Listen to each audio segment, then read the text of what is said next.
और इस वक्त राजनीति की बातों में चर्चा करने के लिए एक बार फिर से मेरे साथ मौजूद है प्रद्युमन जोशीला जी। नमस्कार प्रद्युमन जी। नमस्कार जी, सभी दर्शकों को नमस्कार, राम राम जी।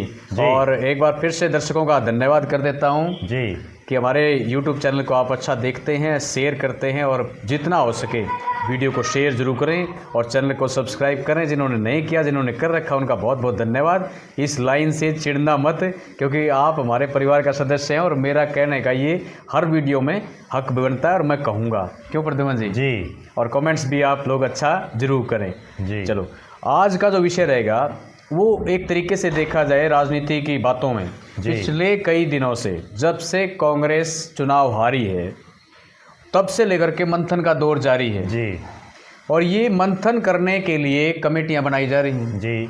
रिपोर्टें ली जा रही हैं। सवाल जो थे ईवीएम के ऊपर भी उठे थे, उसके बाद से हारे हुए जो कैंडिडेट थे उनसे भी चर्चा की गई है जी। लेकिन मैं ये कहता हूं कि जिन सर्वे के आधार पे या जो सर्वेयर यहाँ पर आए थे या जिस सर्वे एजेंसी ने सर्वे करवाया था उसके आधार पे कांग्रेस ने टिकट वितरण किया था जी। सबसे पहला सवाल तो उनसे ही करना चाहिए कि वो एजेंसी कौन थी। जी। क्यों जी। ये इतना मंथन आधा कम हो जाएगा, पहली बात तो ये। जी। दूसरा कि उन्होंने किस आधार पे सर्वे किया जी। और किस आधार पर कांग्रेस ने उनके ऊपर विश्वास करके टिकट दी। जी। पहली बात तो ये। बिल्कुल। यहाँ पर दो बातें हैं, या तो सर्वे सही था, टिकट दी गई उसके आधार पर, या फिर सर्वे झूठा था और टिकट दी गई मनमाने के आधार पर। क्यों? दोनों बातें हैं जी। ओके। दूसरा सवाल ये हमारे लिए भी है, मैं भी खुद फील्ड में रहा हूं, आप भी फील्ड में रहे होंगे और आप लोग जो हमारा यूट्यूब वीडियो देख रहे हैं इस वक्त, ये आपसे भी सवाल है कि आपके पास इलेक्शन से पहले या टिकट वितरण से पहले कोई कांग्रेस का सर्वेयर आपके पास पहुंचा था? ये सबसे बड़ा सवाल है हमारे लिए। ये जो लोग पिछले कुछ दिनों से कह रहे थे ना कि भी जो टिकट दी जाएगी वो सर्वे के आधार पर दी जाएगी, या टिकट वितरण के बाद भी ऐसे सवाल आए, जवाब दिए लोगों ने, कांग्रेस पार्टी की तरफ से भी दिए गए कि जो टिकटें वितरण की गई हैं, टिकटों का वितरण जो किया गया है वो सर्वे के आधार पर किया गया है। जिसका टिकट वितरण में नाम नहीं आया उसको ये कहा गया कि आपका सर्वे में नाम नहीं था इसलिए आपकी टिकट कट गई है। क्यों प्रद्युमन जी? इसके ऊपर हम कहें, क्योंकि विचार और मंथन ये पिछले कुछ दिनों से चल रहा है और एक बड़ी ताज्जुब की बात ये है, जो आप शब्द कहते हो आज मेरे भी जुबान पर आ गया। ताज्जुब की बात ये है कि जो कांग्रेस की एक कमेटी बनाई 8 सदस्यीय, उसके अंदर मैं पहले वीडियो हमने बनाई थी, उसके अंदर 2 लोगों को छोड़ करके सारे के सारे हारे हुए कैंडिडेट हैं। अब वो तलाशेंगे हार के कारण कि कांग्रेस कहाँ हारी, क्या कारण रहे। क्यों प्रद्युमन जी बताएं आप। देखो, निश्चित रूप से सबसे बड़ी और सबसे महत्वपूर्ण बात जो है वो ये है कि जो कांग्रेस पिछले काफ़ी समय से विधानसभा चुनाव घोषित होने से पहले से भी बार बार एक ही बयान तमाम नेता दे रहे थे कि टिकटें सर्वे के आधार पर दी जाएंगी। पार्टी सर्वे करवा रही है, सर्वे की एजेंसियों को काम दे रखा है, पार्टी अपना एक इंटरनल सर्वे भी करवा रही है। कई प्रकार के मीडिया के लोगों को भी इसमें कहीं ना कहीं जो है उनके सर्वेज को भी ध्यान में रखा जाएगा, जो मीडिया चैनल्स हैं जी। और इसके अलावा कांग्रेस एक सुनील कोनुगोलू हैं, अच्छा, उनकी क्या रिपोर्ट आती है हर सीट पर, उनके हिसाब से जो है कई जगह टिकटों का वितरण उन्होंने किया है। अच्छा, तो इन तमाम जो 5-6 एजेंसीज कह लीजिए या 5-6 टाइप के लोग कह लीजिए, उन सब से बात करके और उसके बाद ये टिकट हम घोषित करेंगे। और ना केवल कांग्रेस के शीर्ष नेता बल्कि चाहे हरियाणा प्रदेश के नेता हों, चौधरी भूपेंद्र सिंह हुड्डा हों, कुमारी शैलजा हों, दीपक बाबरिया हों, उदय भान हों, दीपेंद्र हुड्डा हों, रणदीप सुरजेवाला हों, तमाम नेता बार बार इसी सर्वे की रट लगाए हुए थे कि इस बार जो है टिकटें वो सर्वे के आधार पर दी जाएंगी और दे भी जानी चाहिए।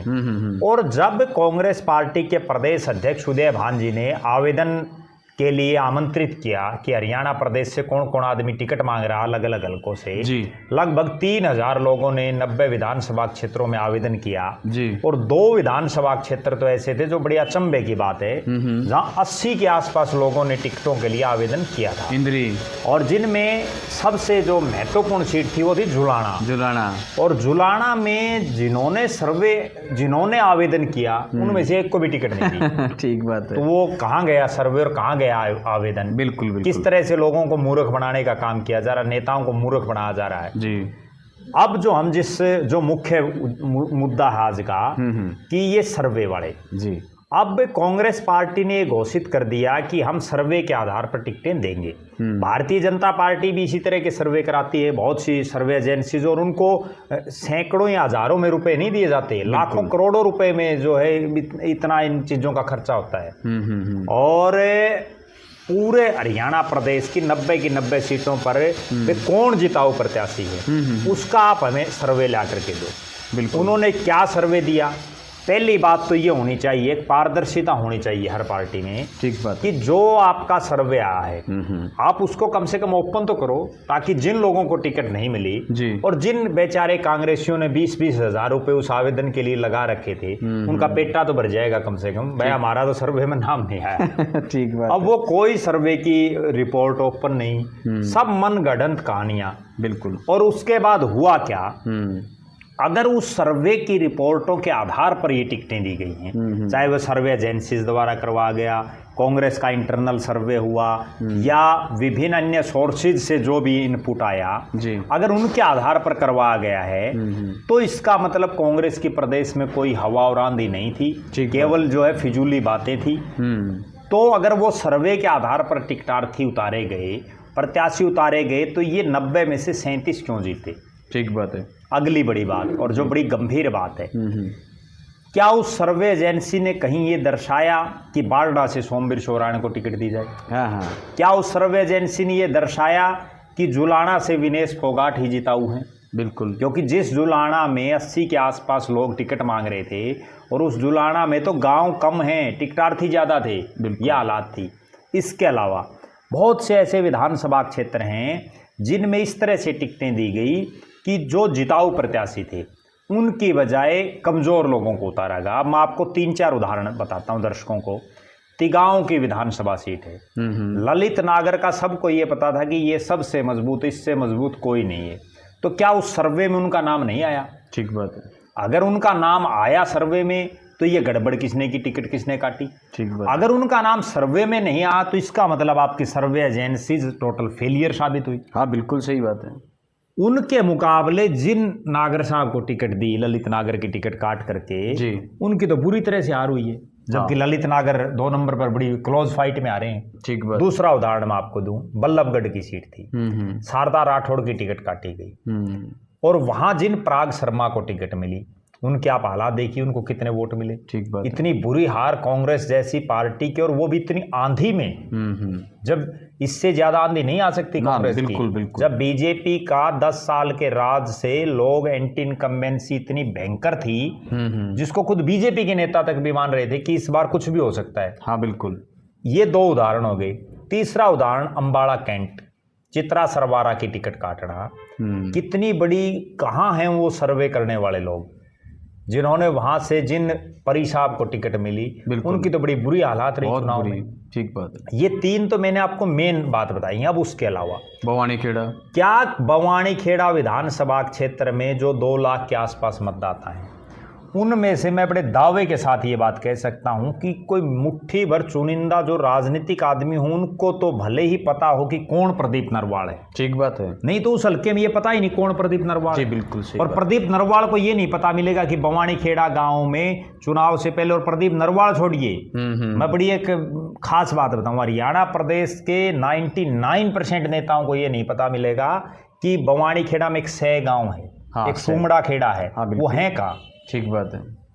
ठीक है, बिल्कुल। वो ऐसी हालात है कि चुनाव होने के बाद भी कई तो चुनाव लड़ चुके होते हैं, तब भी नहीं पता चलता कि गांव है कहाँ। बिल्कुल, क्योंकि सै नाम का गांव बिल्कुल बहुत से नेताओं को नहीं पता मिलेगा जी। तो इस तरह की प्रदीप नरवाल की टिकट की कौन सी सर्वे एजेंसी ने रिकमेंड किया? हाँ, वहाँ 2 कैंडिडेट जो थे जी, उसके अलावा जी, ये तो हमने मुख्य तौर से बताया है। बिल्कुल। अब इनके अलावा बहुत से ऐसे और नेता हैं हरियाणा प्रदेश में जिनकी टिकटें इस तरह से बांटी गई कि लगातार जो 2 बार हार चुकी कांग्रेस, जिसको इस बार लोग जिताना चाहते थे, लेकिन उसको धक्के से हरवा दिया गया। अब इसमें कमी किसकी है? जो कांग्रेस का राष्ट्रीय नेतृत्व कभी भूपेश बघेल और हरीश चौधरी की कमेटी बनाता है जी, कभी जो है 8 सदस्यों की उदय भांजी कमेटी बनाते हैं, बिल्कुल, कभी ईवीएम पर प्रश्न चिन्ह खड़ा करते हैं, बिल्कुल, कभी ये कहते हैं कि बीजेपी ने सरकारी तंत्र से चुनाव जीत लिया, जी, कभी ये कहते हैं कि हमारी कार्यकारिणी नहीं बन पाई इसलिए चुनाव हार गए, हाँ, संगठन की कमी, कभी ये कहते हैं कि भारतीय जनता पार्टी ने धन बल इतना था, पैसा फेंक जिसकी वजह से हम हार गए। तो आप सबसे पहले तो ये सोचिए कांग्रेस का शीर्ष नेतृत्व कि आपने टिकट दी किस आधार पर। हाँ, उसमें 2-3 चीजें हैं। अगर आपने इन सर्वे एजेंसीज के आधार पर दी तो इसका मतलब ये टोटली फेलियर है और आगे आपको इन पर विश्वास करना नहीं चाहिए। बिल्कुल। दूसरी बात, अगर आपने इनकी बजाय अपने मनमाफिक दी हैं, कांग्रेस में खास बात बताता हूँ नाडा साहब जी, कांग्रेस में कोटा सिस्टम चलता है। अच्छा, और वो कोटा सिस्टम का मीन्स ये है कि कांग्रेस का कोई बड़ा नेता अपने एक आध चहेते को टिकट दिला देता है, और इस बार भी वही हुआ। आप ये देखिए कि प्रदीप नारवाल को किसने टिकट दिलाई? ठीक बात है, कहीं किसी ने तो हाँ, टिकट दिलाई है। बिल्कुल, बिल्कुल। या जो पराग शर्मा है उनको टिकट किसने दिलाई? परविंदर सिंह परी को टिकट किसने दिलाई? जो रोहित नागर हैं उनको टिकट किसने दिलाई? रामनिवास राणा को किसने दिलाई? जी बिल्कुल, इस तरह से अलग अलग विधानसभा क्षेत्रों में ये कोटा सिस्टम चला है जी, जिसमें ऊपर से किसी नेता ने सेटिंग करी और वो उनको टिकट मिल गई। ठीक बात। या दूसरा, जो कुछ एक कांग्रेस के लोग आरोप लगा रहे हैं, कांग्रेस के ही जिन लोगों की टिकटें कटी वो खुलेआम आरोप लगा रहे हैं कि इस बार जो है पैसों में टिकटें बेची गई। बिल्कुल। और जिस तरह से इतने बड़े बड़े धनाढ्य लोगों को टिकटें मिली हैं तो कहीं ना कहीं उसमें भी एक डाउट आता है। बिल्कुल। जब जिस नेता का उस हल्के में कुछ नहीं है उसके बावजूद अगर आप उसको टिकट दे रहे हैं तो कहीं ना कहीं ये दर्शाता है कि या तो उसने किसी तरह से ऊपर सेटिंग करके टिकट लिया या वो पैसे के दम पर लिया है। और जब खुद आपकी पार्टी के नेता ये आरोप लगा रहे हैं बिल्कुल, तो कहीं ना कहीं दाल में काला है। हाँ, और इन तमाम कांग्रेस क्यों हारी, कैसे हारी, ये तो बाद की बातें हैं। सबसे पहले आप ये सोचिए कि आपने टिकट वितरण गलत किया कैसे, हाँ, किन नेताओं की वजह से ये टिकट वितरण गलत हुआ। ऐसे ऐसे नेता हैं, सोमवीर शोराण 3 बार लगातार लोहारू से हार चुके हैं। बिल्कुल। और फिर उनको बारडा में टिकट देना, जी, मांग नहीं रहे थे टिकट, बारडा से टिकट नहीं मांग रहे थे। बिल्कुल, कहीं ना कहीं क्या सेटिंग आपस में हुई है। और अगली बड़ी बात जी, कांग्रेस पार्टी ने जिन 89 लोगों को टिकट दी, जी, अगर आप उनका टोटली निष्पक्ष तरीके से ये देखें कि उनमें कितने मोटे पैसे वाले नेता हैं, तब ये अंदाजा लगता है कि कहीं ना कहीं टिकट वितरण में कुछ ना कुछ हुआ है जिस पर ये तमाम नेता आपस में पर्दा डालना चाहते हैं। ये ओपनली उस चीजों को करना नहीं देना चाहते। बिल्कुल, बिल्कुल, बिल्कुल। अगली जो बात है जो आपने भी जिस पर चर्चा की जी, कि जिन सर्वे के बारे में बता रहे हैं, हरियाणा प्रदेश में के मतदाता बहुत जागरूक हैं। जी, इस वीडियो के नीचे कमेंट करके तमाम साथी ये बताएं कि आपके पास कोई कांग्रेस पार्टी का सर्वे करने वाला पहुंचा? हाँ, बस सबसे बड़ा सवाल है और वाकई में है भी। और अगर आपके पास कोई पहुंचा है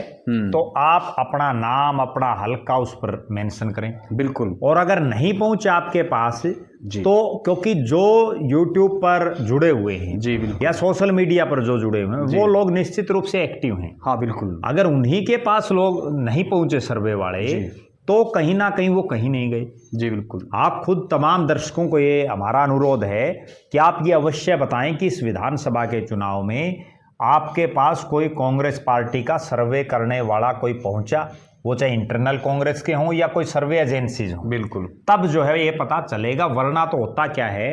अब मैं आपको बताता हूँ बात। मेरे पास एक बड़ी राष्ट्रीय पार्टी के सर्वे करने वाले आ गए। अच्छा। और वो यहीं आके 10-12 विधानसभा क्षेत्रों के तो यहीं मेरे से लिखवा के लेगी। अच्छा। यहीं बैठे बैठे। तो इसमें क्या है कि वो एक आध आदमी से मिल लेते हैं। हाँ। और वहीं या फोन पर बात कर लेते हैं। ठीक बात है। और फोन भी बहुत से लोगों के आए जी कि हम फलां पार्टी के लिए सर्वे कर रहे हैं, हम फलां पार्टी के लिए कर रहे हैं। और वो फोन से ही मैं जिसकी कह दी वो ना मेरे को जानते ना मैं उनको जानता। जी, बस ये सिर्फ एक फॉर्मेलिटी। मतलब ये है, सर्वे के भी कई रूप होते हैं जी। आप रैंडमली सर्वे कर रहे हैं, आप डोर टू डोर सर्वे कर रहे हैं, या किस तरीके का सर्वे आप करवा रहे हैं, क्वेश्चनियर आप भेज रहे हैं, फोनिक आप कर रहे हैं, कैसा कर रहे हैं, लेकिन कोई तो पता चले। आप पूछ के देखिए किसी से भी, आप अपने से अंदाजा लगा लीजिए, फिर और पूछिए कि क्या आपके पास कोई सर्वे वाला आया था या नहीं। सीधी बात है। बिल्कुल। तो कांग्रेस पार्टी के शीर्ष नेतृत्व से हमारा तो ये अनुरोध है कि आप तमाम ये बहानेबाजी छोड़ करके, तमाम ये कमेटी सब छोड़ करके केवल इस चीज का सबसे पहले आकलन करें कि ये टिकटें किस आधार पर बांटी गई, क्योंकि आपकी हार कैसे हुई? हार तो आपकी तभी हुई जब टिकट गलत बांटी गई। बिल्कुल। और ये अब की बार नहीं है, हमेशा ऐसे हुआ है। पिछली बार की बात बताऊं, कांग्रेस पार्टी ने पिछली बार भी टिकटें गलत बांटी, उससे पीछे भी टिकट गलत बांटी, लेकिन इस बार क्या था, इस बार सिर्फ इसलिए बहुत ज्यादा रुक्का रोड़ा हो रहा है कि इस बार लोगों को ये उम्मीद थी कि हम बीजेपी को हटा करके और कांग्रेस को लाएंगे। बिल्कुल। लेकिन वो टिकट वितरण गलत होने की वजह से सारा बड़ा बड़ा सिस्टम जो है वो गुड़ गोबर हो गया। बिल्कुल बिल्कुल ठीक बात है जी। तो ये एक बड़ा सवाल था और आज का चर्चा का विषय भी था और होना भी चाहिए प्रद्युमन जी, है ना? बिल्कुल। और एक बात क्या है ना भाई, जैसे चोर न तो खोवा खांसी जी और भाई वीर न खोवा हंसी जी, तो कहने का मतलब है भाई अब ये जो चीजें है ना जो सामने आ रही हैं, तो ये खांसी है ना अब गड़बड़ कर रही है कहीं ना कहीं। और इस बहुत सारे मैं एक और बड़ी गंभीर बात और बताता हूँ जी।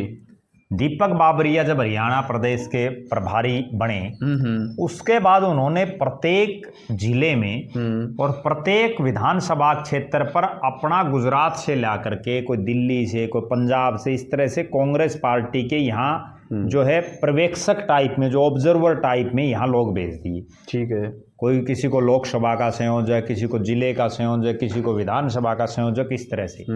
उन लोगों का काम तो ये था, जैसे भारतीय जनता पार्टी ने विस्तारक भेजे, वो विस्तारक हरियाणा प्रदेश के थे और उनको ये पता था कि इस क्षेत्र में कौन सी भाषा बोली जाती है, कौन सी बोली बोली जाती है, कौन सा कास्ट फैक्टर है, क्या गोत्र फैक्टर है, क्योंकि वो सराउंडिंग एरियाज के थे। बिल्कुल ठीक बात। जबकि कांग्रेस पार्टी ने और दीपक बाबरिया जी ने क्या किया, उन्होंने किसी को, जैसे हिसार के हम जहाँ बैठे हैं, या गुजरात से ला करके भेज दी। उनको हिंदी उनको आती ना, उनको ये पता ही नहीं कि 7 या 9 जो हल्के हैं लोकसभा में उनका क्या सिनेरियो है। और उन लोगों ने किया क्या, उनका काम तो ये था कि जो गुटबाजी कांग्रेस में है या कांग्रेस को किस तरह से मजबूत करें, बल्कि वो करने क्या लग गए, एक एक नेता के कठपुतली बन करके रह गए हर विधानसभा क्षेत्र में। ठीक बात। और उसका हश्र ये हुआ कि कांग्रेस बुरी तरह से आ रही, जिस काम के लिए उनको भेजा गया था उस काम में वो भी टोटली फेलियर रहे। उन पर भी ये चिंतन और मंथन करने की जरूरत है कि जिन लोगों को आपने एक 1.5 साल पहले हरियाणा में भेजा, उन लोगों का आउटपुट क्या रहा। हाँ बिल्कुल, उन्होंने क्या करके दिखाया। जी बिल्कुल। तो कहीं ना कहीं उन पर भी बड़ा प्रश्न चिन्ह खड़ा हो गया है। ठीक बात जी, बिल्कुल। तो आज की वीडियो में चर्चा करने का एक यही मुद्दा था, और क्योंकि बहुत ज़रूरी बात कही प्रद्युमन जी ने कि सर्वे करने वाला कहीं तो दिखेगा। जब आप किसी शहर को सुंदरता के लिहाज से ये पता करने के लिए एजेंसियाँ आती हैं जी कि भाई सबसे सुंदर शहर की मार्किंग होती है ना, रैंकिंग करने के लिए, तो मतलब मार्केटिंग कमेटी या नगर निगम या नगर पालिका जो भी है, तो उसमें बड़े सचेत होते हैं अधिकारी और बड़ा वो रखते हैं, और वो टीमें आती हैं और वो सीधे डायरेक्टली लोगों के पास डोर टू डोर पहुंचते हैं और सवाल करते हैं उनसे ये पता लगाने के लिए रैंकिंग क्या है। तो इसी तरीके का ये सर्वे था। सर्वे का सिर्फ सर्वे का नाम था और बाकी कुछ ऐसा दिखा नहीं। तो सबसे बड़ा सवाल यही है कि सर्वे करने वाले कौन थे, क्या ये सर्वे वाले वाकई में हमारे बीच में आए थे या नहीं आए थे। तो आज की वीडियो में इतना ही, फिर मिलेंगे एक नई वीडियो में एक नए विषय के साथ में। तब तक के लिए मैं संजय ढांडा और प्रद्युमन जी आपसे लेते हैं इजाज़त। सभी को राम राम।